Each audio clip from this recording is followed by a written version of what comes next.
Assalamu alaykum hörmətli görürmənlər. Görüvatqanlar Erkin Asiya Radiosu Uyğur bölümünün nəzər proqramısı. Mən Alim. Biz bugünkü proqramımızda Xitay hökumətinin Uyğurlarını cəza lagerlərə solaş münasibətlik məxfi hüccətlərinin aşkarlanışının səbəbləri və onların oynayan rolu doğrusunda söhbət edib barımız. Biz bu münasibət bilan Gollandiyalik Uyğur fəaliyyətçi, şundaqla bu məxfi hüccətlərini dünyaya aşkarlayan Asiya Abdulahad xanım bilan söhbət edib barımız. Söhbətimizə xoş gəldiniz. Rəhmət. Assalamu alaykum. Əziz qardaşlar, yaxşımısınızlar? Mən Asiya Uyğur, həmmalar məndə salam. Bunda olsa aldı bilan siz özünüzni qısqaça görürmənlərimizə bir tanışdırğan bolsanız. To'liq ismim Asiya Abdulahad. Mən 2009-yılı xizmət münasibəti bilan chet elga chiqqan. Keyin qaytish bo'lmadi. Ma'lum sabablardan Gollandiyaga keldim. Gollandiyaga yerleştim. Yıllardan buyon şu Gollandiyada yaşab kelyapman. 2016 yıldan başlap siyasi sohaga qadam qo'ydim desam bo'ldi. Unda bo'lsa Asiya, siz bu Xitoy hukumatining lagerlarni qurish to'g'risidagi bu maxfiy hujjatlarga siz qanday erishdingiz? Bu maxfiy hujjatlarga erishishim nihoyat bir tasodifiylik desam bo'ldi. Qarindoshlar ayab bo'lgandek, men bir qancha yillardan beri to'g'ri yoziqchilik bilan shug'ullanyapman. Benim yazıqchilik sohaim, asosiyatim politik, yani siyasi sahada bo'lib keldi, yani xalqaro vaziyat analizi deganda. Shu sababdan bo'lsa kerak, hujjatni menga avatguchi, meniki bu hujjatni ishonchli, yani to'g'ri bo'lgan joylarga avat beralaydi ham bundan bir qiymat yarata oladi deb ishonch bilan menga avatmagan bo'lsa kerak. Siz bu hujjatlarga erishgandan keyin ularni o'qib, siz nimani o'yladingiz? Ya'ni qanday narsalar sizga ta'sir qildi yoki nimadan cho'chidingiz endi? Necha kundan beri men izchil ziyorat qabul qilib kelyapman. Shu qabul qilgan ziyoratlarda izchil so'ralgan savol dal shu. Bu savolni muhim bo'lib so'raldi. Men hujjatni topshirib olgan kuni, u kuni ertaganda maktabga borardim. U hujjatni topshirib olgan vaqtning o'zida men uni tuzuk ko'mibdiman. Kesh bo'lgan chog'da ko'rdim endi. Bolalarni nima qilib o'rlashtirib bo'lgandan keyin o'ltirib, bu zot nima hujjat deb ko'rgan vaqtimda birinchi bo'lib mening diqqatimni tortgan narsa, ularda bir haftaning ichida tutgan odamlar 24 mingdan ortiq, 25 mingga yaqin odam tutibdi. Bularning ichida 15 mingni lagerga qamabdi endi. Bu nuqta bo'ldi. Undan keyin Mao yiti xodaydigan, bular bir gavdalashtirib boshqarish yiti xoday rampiyin haydaydigan. Bu narsa bir app detal ekan. Bu detalda bu detal to'g'riliq bundan burun, ya'ni o'tgan yili 5-oylarda deyman bilishimcha, Mao kishilik huquq xalqaro kishilik huquqlar degan shular bir raport chiqargan bu to'g'riliq. Shu app to'g'riliq. Bu appninki alayidligi odamlarniki hatto ideyangizda qanday narsa o'ylayapsiz, shu narsadan tortib ular kontrol qila oladi uni. Siz hatto qalangizda biror o'y fikr bo'lsangizmi, uni hukumatga o'tib yetkazib, sizni terrorlik yoki radikallik degan narsalar bilan ayblab, sizni lagerga qamalishingizga sabab bo'ldi ekanda, shu sistemada boshqaradi ekan. Shunga doir uchurlar bor ekan. Endi bundan boshqa nayt qo'rqinchli uchurlar. Dastlabda diqqatimni tortganlar shu nuqtalar bo'ldi. Chunki men bu nuqtalarni izlayotgandan keyin men bu nuqtalarga bakarak diqqatimni berdimda, nayt cho'chidim endi. Siz bu maxfiy hujjatlarga erishgan zaman bu hujjatlarni shu New York vaqti gazeti va xalqaro tekshiruvchi jurnalistlar institutiga topshirib berishni o'yladingizmi yo unga xeyli bir vaqt ketdimi? Uzun vaqt ketmadi. Men hujjatni topshirib olgan kuni bir qancha joylarga avatdim. Avatgan vaqtimda u joylardan hech qanday inkoslar kelmadi. Meningki norm u vaqtlarda xalqaro medialar yoki bir muxbirlar bilan bevosita aloqam yo'qdi. Shunaqa bo'lgandan men jiddiylashib, bu qanday qilish kerak degan narsa bilan shu kun kechda men uni Twitter akkauntimga chopildim. Chunki men Twitterda men ko'proq faoliyat qilman. Twitterda nurg'un shu Uyg'urlar masalasiga ko'ngil bo'lgan tadqiqotchilar, medialar, ashunaq odam yoki medialarning borlig'ini bilmanda. balkim diqqatini tortish mumkin deb o'yladim. Shunaqa buniki eng muhim bo'lgan bir beti bor, Joe Hayloniki imzosi qo'yilgan, hammaligi tutilgan odam soni bor. Men shu betni Twitterga chopildim. Chopilsam, nayt orliqda bir necha soatmi o'tmadi. Nayt tezlikda Andrian Zenz bilan yana bir Uyg'ur tadqiqotchisi ikkisi birla vaqtda izlab qoldi meni. Shuning bilan shular orqali hamda bu yo'llar ochilib, bu ishlar ta bugunga qadar davomlashyapti. O siz New York Times bilan bevosita aloqalashdingizmi yo ular siz Twitterga chiqargandan keyin Joe Haylonning qo'l qo'ygan hujjatini siz bilan aloqalashdimi? New York Times'ni shu ikki mutaxassis ashla tanishtirganman. Siz o New York vaqt gazeti va xalqaro tekshiruvchi jurnalistlar institutiga yetkazgan bu hujjatlar 1 milliondan 3 milliongacha Uyg'urlarni lagerlarga solash buyruqining Xitoy raisi Xi Jinpingdan kelganligini hamda uni isbotladi. Siz buningdan hamda xush bo'ldingizmi? Gerçi uzundan buyon lagerlar masalasi xalqarada izchil qiziq tema bo'lib kelayotgan bo'lsa-mu, hatto nurg'un guvohchilar chiqib o'ziniki bexatarligini bir yoqqa qayrib qo'yib turib isbot berayotgan bo'lsa-mu, Xitoy hukumati izchil bu masalaga nisbatan o'zini qochirish ham inkor qilish pozitsiyasida bo'lib kelgan. Endi bu hujjat ustida shu Xitoy hukumat rahbarlarining o'ziniki qo'l imzosi bo'lgan, hukumat tamosi bo'lgan, ular inkor qilg'isiz darajadagi bir hukumat hujjati. Bu hujjat ham New York Times'dek ham xalqaro muxbirlar tashkilotidek cho'ng organlarniki endi nayt inchik tekshirishidan o'tib, ondan xalqaroga e'lon qilindi. Ular yolg'on hujjat yoki rostligiga ishonch qilmagan ahvolida unda hujjatni oshkor qilmaydi, bu hammamizga ayon. Shuning hamda bu tarafidan men xush bo'ldim endi. Mushtaq bir hujjatniki xalqaroga oshkorlanib, Xitoyniki Uyg'urlar ustida bir qirg'inchilik elib berayotganligiga bir isbot bo'lgandan, buningdan biza tasalli topdim desam bo'ldi. Bu bevosita buyruqning hamda Xitoyning davlat raisi Xi Jinpingdan kelganligi. Bu hargizmi yana Xitoy hukumati yetkazib borgan Chenchuango keliblan ba'zilar, chunki ba'zi mutaxassislar deyish mumkin Chenchuango borgandan keyin bu siyosatlarni yurgizgan inson, ya'ni Chenchuango. Buni balki markaziy hukumat bevosita buning buyruq qilib bunday qil degan bo'lishi notayin deyish mumkin. Ammo siz bu hujjatlarni New York Times'ga bergandan keyin New York Times bu hujjatlarni tahlil qilib hamda maqol chiqarish orqali bu buyruqning amaliyoti bevosita Xi Jinpingdan kelganligini isbotladi. Hamda buningdan hamda Xitoy hukumati bo'lsin, Xi Jinping bo'lsin, hamda buningdan qochib qutulmaydi.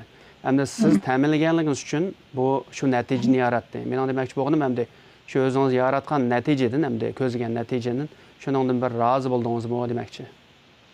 Ha, men shunday desam bo'ladi.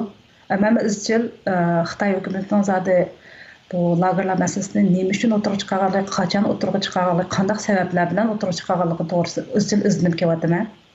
Men buni yoki Joe Haylon yoki Chenchuango ajay bo'lgandan keyin shularning ideyasi bilan o'tirib chiqqan narsa deb bir siyosat deb unda qaramagan. Chunki bu masalaninki orqa ko'rinishi haqida ko'p izlanishlarim bo'ldi. Yaqinda men bunga doir Xitoy hukumatining shu mazgillarda, ya'ni qanday siyosatlar sababli Uyg'urlarni lagerga qamashdak bir siyosatni ishlatganligiga doir muhim dokladlarni Uyg'ur tiliga tarjima qilib xalqimizning ko'rishiga sunyapman.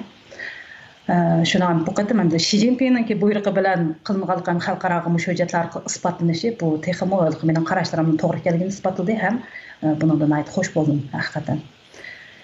Buningda hamda Xi Jinpingdan sirt hamda bu lagerlarning boshqarish, uni tizginlash qo'llanmasini yozgan odam, ya'ni Uyg'ur Abdum rayoning muavin partiya sekretari Joe Haylon ekanligi hamda bu hujjatlar oshkorlangandan keyin aniq bo'ldi. Hamda bu odam hamda Joe Haylon degan hisobda Uyg'urlar bilan birga cho'ng bo'lgan, Uyg'ur tilini yaxshi so'zlaydigan bir inson turuqliq bunda bir qo'llanmani yezib chiqishga Uyg'urlarga qarshi siz qanday qaraysiz? Mening qarshim bu mayli Joe Haylon bo'lsin yoki Joe Haylonning o'rnida boshqa birisi bo'lsin. U Xitoy hokimiyatini qo'llaydigan bir rahbar bo'ldi ekan. U shunday narsani yezishi mumkin, chunki Xitoy hukumatiningki shu vaqtdagi siyosati, ya'ni bo'libmi 2010-yili bo'lsa kerak, Xitoyningki davlatlik strategiya markazi deydigan bir organ bor ekan, ya'ni davlatning strategiyasini tuzib bergan. Shu organniki mas'uli Huangang shu ikkinchi avlod davlatlar strategiyasi deb bir planni yozgan ekan. Endi buni men tafsiliy inchik ko'rib chiqdim. Buni o'tirib qo'ygan masala Xitoyda bir Junxo ulusi degan hukmni butkul millatlarga, mayli qaysi millat bo'lishini qat'iy nazar uni sindirish, ya'ni davlat kimligini qabul qildirish. Bundaq yozishidagi maqsadmi 2008-yili bu Xitoylarniki 5-qatimliq cho'ng nopus tekshirish bo'ldi ekanda. Bu vaqtida shu nopus tekshirishda endi millatlarning ko'pish nisbati, soni, andan keyin Xitoylar bilan to'yilish nisbati degandek bu son sifirlar nihoyatda inchki statistika qilingan ekan shu vaqtida. Shu qilingan vaqtida Uyg'urlarning nopusi mamlakat bo'yicha 4-o'rinda turdi ekan. Nihoyatda yuqori, ko'payishi tez. Ashtaqga. Ondan sir Uyg'urlarniki Xitoylar bilan to'yilish nisbatini shu vaqtida 0.62% deb yozibdi. Men u statistikalarni ko'ryapman. To'g'ri. Shundaq bo'lgandan keyin shu Huangang'niki maqolasida, shu dokladida deydigan, boshqa millatlarniki endi to'yilish nisbati asosiyatda yuqori. Jungoda 5 avtonom rayon bo'lsa, qolgan 4 avtonom rayondagilarniki Xitoy bilan to'yilish nisbati asosiyatda yuqori nisbatda bo'yatadi. Lekin Uyg'urlarniki nisbatining tuvan bo'lishi, ananki bularning ko'payish nisbatining yuqori bo'lishi ham bir Jungodek bir davlatda 4-o'rinda turadigan nopus sonida. Bundaq bir millatningki bo'lishi ham Xitoy bilan assimilyatsiya bo'lishini toza qabul qilmasligi bu diqqat qilishga arziydigan bir nuqta deb ashtaq yozilgan ekanda. Andan u odamning asos o'tirib qo'ygan narsasi Jungoning taraqqiyot nishonida, taraqqiyot yo'lida bu yerda Amerikacha bir forumni ashuni qo'llanish kerak. Ya'ni Amerikadami Amerikalik degan kimlikni qabul qildi xalqlar. U yerda millat kimligi degan narsa yo'q. Jungodami shunaqa bo'lish kerak. Ya'ni Junxo ulusi, ya'ni Junxo millati degan kimlikni hammadan qabul qilish kerak. Sen kim desa men Junxo millati deyoladigan bo'lish kerak. Shunaqa qilish uchun davlat yana majburlash siyosatlarini, andan keyin asalliq millatlar bilan Xitoylarni to'ylashga qulaylik yaratadigan siyosatlarni chiqarish kerak. Bo'libmi Uyg'urdek millatlarniki endi mushu to'ylashni xohlamaslik bu nuqtalarga alohida kuch chiqarib bunaqa davlat siyosat qo'llash kerak. Agar normal siyosatlar bilan bu vujudga chiqarilmagan vaqtida bunaqa zo'rlash, majburlash siyosatlarni qo'llansa bo'ladi deb shunday yozilgan ekan. Shuningga bu aniqlan u 2010-yilda chiqqan narsa, undan keyin Xi Jinping taxtga o'tirdi, keyin 20 keldi. Bu oraliqda bo'layotgan ishlar hammamizga ayon. Uyg'urlar biz bilib turibmiz. Bu yerda ma'rifni yo'qotdi, tilni yo'qotdi. Uyg'urlarga radikallik bu qalpoqlarni izchil kaydirib kelayotgan. Endi bu yerda nurg'un shu terrorlikqa doir xalqaro terrorlik o'lchamlariga to'shmaydigan bir delo arxivlarini tiklab chiqib, bu yerda xalqaroning ko'zini bo'yab Uyg'urlarni yo'qotish uchun bir bahona tayyorladi bular. Buni orqa qarab baqsa, bu yerda butun qilayotgan ishlarning hammasi shu Uyg'urlarning milliy kimligini yo'qotish uchun bo'layotganligini ko'rib olamiz. Sizningcha hozir Xitoy hukumatining bu Uyg'urlarga qarata yurgizayotgan siyosati faqat Uyg'urlarning milliy kimligini yo'qotishmi yo boshqami? Milliy kimligini yo'qotish bo'lish kerak. Chunki men boya dedim, bu yerda Uyg'urlarning assimilyatsiya bo'lish nisbati nihoyatda tuvan. Undan keyin yana bir statistika borga buni deyishni muvaffaq edim. Bular millatlarniki Jungolik kimligini, ya'ni davlat kimligini e'tirof qilishi to'g'riliq bir statistika yurgizgan. Yurgizgan vaqtida Uyg'urlarniki ichida bu statistikada shu 26 yoshdan 45 yoshgacha bo'lganlarning statistikada 65% odam o'zini jungolik deb e'tirof qilmaydi ekan. Mundaq statistikani qilgan. O'zini nima deb e'tirof qilgan? O'zini ham mundaq Xinjianglik degandek-chi, endi Xinjiangdagi bir Uyg'ur ashalik deb. Gerçi u yerda biz Sharq Turkistonlik bu vatan bizning deb deyish mumkin emas-ku, lekin shunaqmi o'zini men jungolik deb u kimlikni e'tirof qilmaydi ekan. Shu mushtaq bo'lgandan keyin bu yerda 80-yillardan keyin ham 90-yillardan keyin tug'ilganlar xatarlik kollektiv Yani xatarlik insanlar gruppasi deb mındaq ayırıydikende bu statistika yani Uygurlar kılıngan statistika. Endi bu yerda Şinjan Uygur Abnum rayonu degan narsa bor. Bu yerda Abnum rayon bular Cunha ulusi kimligini Uygurlarga singdirish uchun. Endi bu yerda Abnum rayon degan narsa bo'lmaslik kerak degan emasmi? Xuangan o'zining holatida Abnum rayonini yo'qotish kerak. Bu yerda 56 millat degan narsani yo'qotish kerak. Endi hamma Xitoyda yashayotgan millatlarning hammasi o'xshash, barobar, osonlik millatlar siyosati degan hamma narsani olib tashlab etish kerak. Endi hamma odam Cunha millati degan narsani singdirsa, anan keyin bu yerda tenishlik, barobarlik degan narsa amalga oshadi deb mandaq yozadi ekan u odam. Endi undaq bo'lgandan keyin bu yerda asosli nuqta 5 Abnum rayoni ichidagi Şinjan Uygur Abnum rayoni degan yerda bu Uyg'ur degan millat yo'qolsa, bu yerda Abnum rayon degan narsaniki mavjud bo'lishining hech qanday bir zaruriyati qolmaydi bu yerda.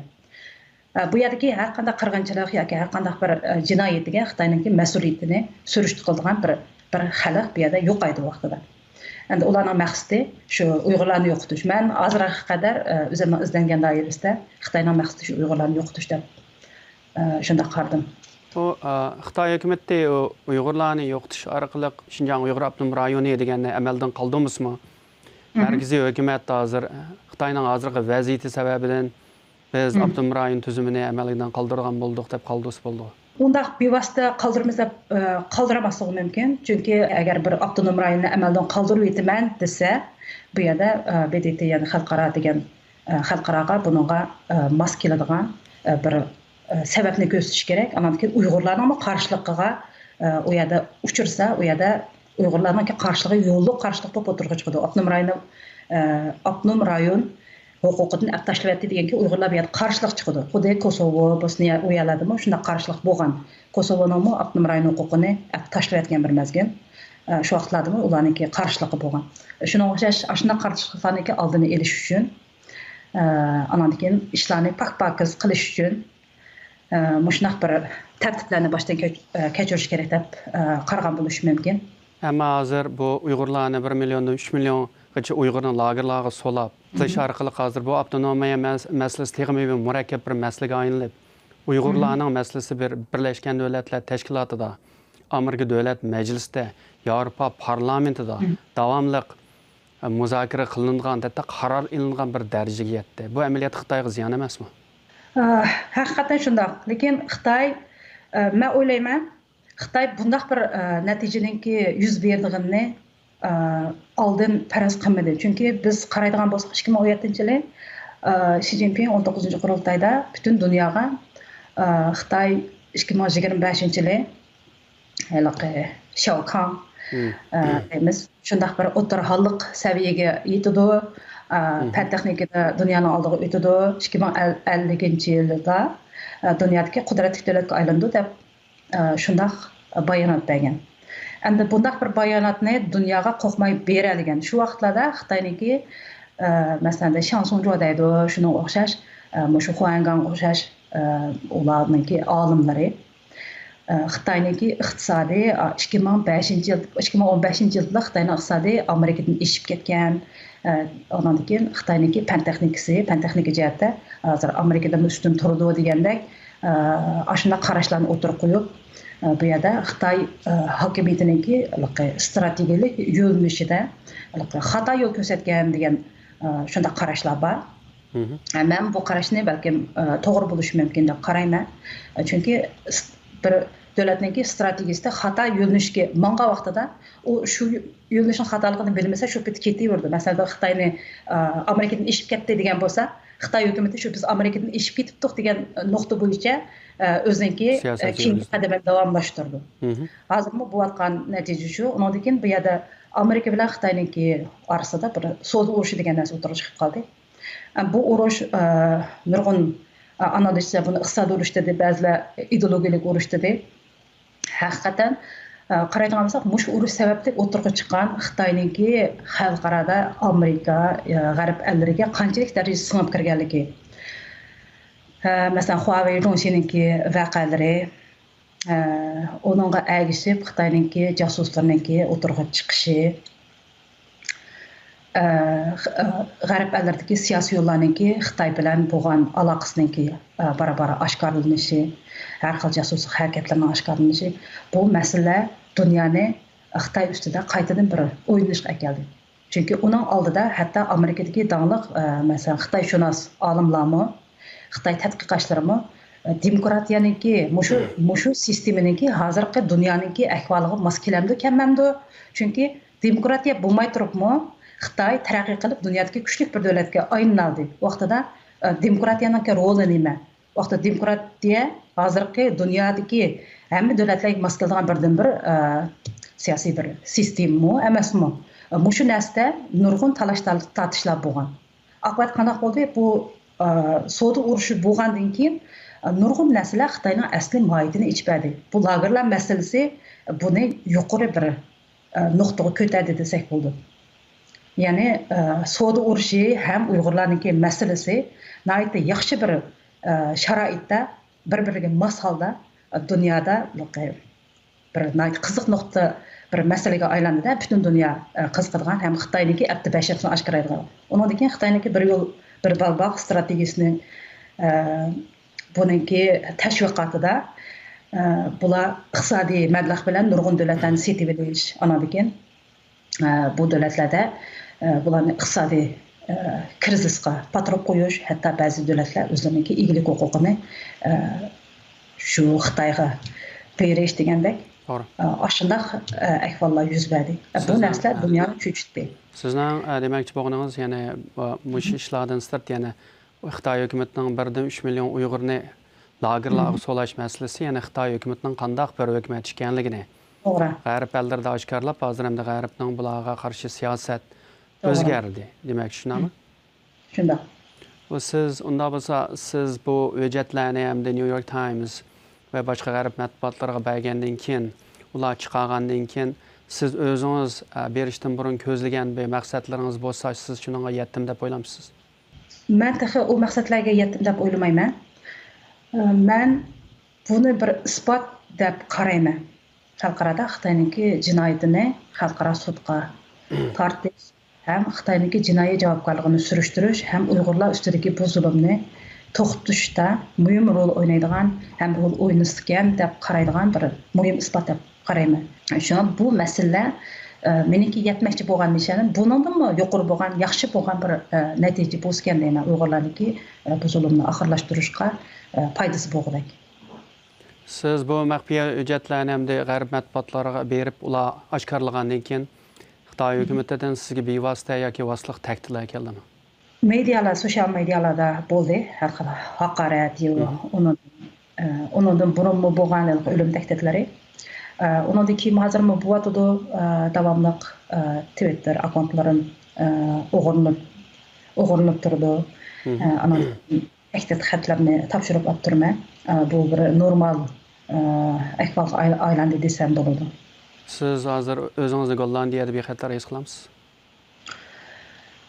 Bu to'g'riliq bak ko'p o'ylab ketmadim. Ish bo'lmagan chog'da men hozirgacha bexatar. Undan keyin Gollandiyaningki hukumat ayollarimi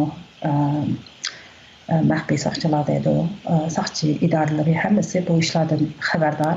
Ham oldin olish tadbirlarini qo'llandi. Shunaqa men hozircha bexatar har holda. Siz bu hujjatlarni oshkorlagandan beri hamda vatandagi urug' tuqqanlaringiz siz bilan aloqalashgan va yoki Xitoy hukumati ularni majburlab sizga telefon qilgan degandek ahvollar bo'ldimi? Yo'q, meniki oilamda shu opam, inilarim, ochalarim degandek urug' tuqqanlar bor. Lekin ular bilan aloqam 2016-yildan beri yo'q. Yolg'iz urug' tuqqanlar bilan emas, savodoshlarim, do'stlarim, bilan xizmatdoshlarim, barliq odamlar bilan aloqam uzildi. Ondan keyin o'tgan yillarda WeChat degan narsa bordi. WeChatda har holda ular so'z qilmasimi, ba'zilarniki undidor do'stlar chambarga chiqqan uchurlardan vatandagi urug' tuqqanlarning yoki do'st birodarlarning ahvolidan har holda xabar berib turardim. Lekin u WeChatmi avtomatik yuzilib ketdi-da meniki.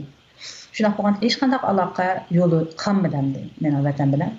Ma ish bo'lgandan keyin vatandan bir uchur topshirib olmadim. Hem undaq ilişme imkoniyat yo'q. Bu hujjatlarni ya'ni g'arb matbuotlariga berishdan burun o'zingizni o'yladingizmi, o'ylamadingizmi? Ya'ni sizga qanday bir tahdid kelganligini? Hujjatni bergan vaqtida men o'zimni oshkorlayman deb o'ylamagan. vaqtida oshkorlashimdan hech qanday bir zaruriyat yo'qdi. Ham oshkorlashmani aytib xatarlikdi, shuni aytib maxfiy tutgan. Lekin endi meniki balarimning dadasi uni tepibdi bu Xitoy hukumati. Chunki men bir parcha hujjatni boya dedim Twitterga chiqargandim deb. Men qaraganda shuni bilish kerak deb hozirgacha shunday gumon qilaman. Lekin aniq qanday bildi meniki menda hujjat borligini. Shuning bilan balaning dadasini Dubayga olib borgan haliqi voqea yuz berdi. Qaysi voqea aniq bilmayotganmiz. Bu mandaq bo'ldi. Bizning balaning dadasi bir kuni telefon qildi, men Dubayga borgan bo'ldim deb.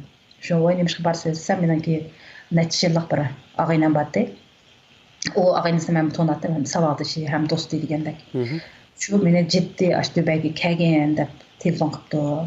Bormasam bo'lmaydi ekan, opam to'g'riliq muhimcha uchurlarni bergan. Shu men dedim bu vatandan qanday chiqdi hozir hech kim chiqolmaydigan tursa, uning ustiga o'ziga hukumat ishlaydigan bir odam qonun sohasida ishlatdi bu savaqdaşı dostu. Shu uning chiqishi naytdi normalsiz bir ahvol. deb men ta shu vaqtgacha men u balan dadasiga mening qo'limda bir hujjatning borligi to'g'riliq hech qanday bir uchur bermagan. U bilmaydi deyishdi meni. Ash kuni dedim men mushtaq bir ahvol bor, balkim mening qo'limdagi hujjat to'g'riliq nima qilish mumkin. Shuni chaqirgan bo'lish mumkin, chunki Allohda men nurg'un g'alat ishlarga yo'liqdim desam, undaq emasdi. Men zodi bormasam bo'lmaydi, u ishonchlik mening do'stim deb ketgan. Ketgandan keyin u yerda Xitoyningki bexatarlik idorasininki soqchilari uni oldiga chiqqan. U yerda 4 kun turish jarayonida uning qo'liga USB bir diskini bergan, ham mening kompyuterimga silishni, ham shu hujjatlarniki yo'qolib ketganligi uchun uni u yerga chaqirdi. Uniki Xitoylar uchun ishlashini talab qilganini, agar uni ishlasa, unga aytib ko'p pul berganini, vatanga bora oladiganini, vizalarni qalaymigan ola oladiganini, nurg'un yaxshi ishlarni bo'ldig'ini gapiribdi-da. Shu u qaytib kelgandan keyin u menga dedi, "Mushtaq ahvol bo'ldi" deb. Shu men hech qanday o'ylashmayman, shu soqchiga ma'lum qildim. Endi shu vaqtida bu ishlarni soqchilar bilib ketgandan Xitoy soqchilari bilib bo'lgan ish bo'lgandan keyin bu yerda meniki o'zimni yo'shirishimdan ahamiyat qolmadi. Chunki biz soqchiga ma'lum qildik, bu yerda soqchiga ma'lum qilgandan keyin udul mediaga chiqadigan ish bo'ldi. Mediaga chiqmasangiz bunday muhim ishni qanday yo'shirib o'ltag'il bo'ldi. Shuni bo'pti deb Gollandiya mediasiniki nimasini suhbatini qabul qildik. Shuning bilan meniki salohiyatim oshkorlanib, bu ishlar cho'ng'ib ketdi desak bo'ldi. Agar siz mushu maxfiy hujjatlarni dunyoga oshkorlash sababidan hamda bir qasd uchrab, agar hayotingizdan ayrilgan ish bo'lsa, siz qilgan bu ishingiz sizningcha arzamdi? Menimcha arziydi, chunki hech qanday vaqtida erkinlik yoki hurlik bekorlik emas. Dunyoda har qanday kurash, har qanday natija bir kurash bilan qo'lga kelgan, bekorlik qo'lga kelgan emas. Şu bir natijaga erishimiz deyotgan shuni ko'zlaydi ekanmiz. O'zimizningki ko'zlagan maqsadlar uchun ma'lum badallarni to'lashimiz to'g'ri keldi. Hatto u hayotimiz bo'lsin. Shu menimcha arziydi deb qarayman. Million odamningki hayotini qutqizish badaliga qilgan bu ishim menimcha arziydigan bir ish. Bunda biz ko'p rahmat sizga, Osiyo xonim. Hurmatli ko'ruvchilar, bugungi programmamizga qatnashganingizga ko'p rahmat. Kelajaqda ko'rishguncha xushvaqt bo'ling.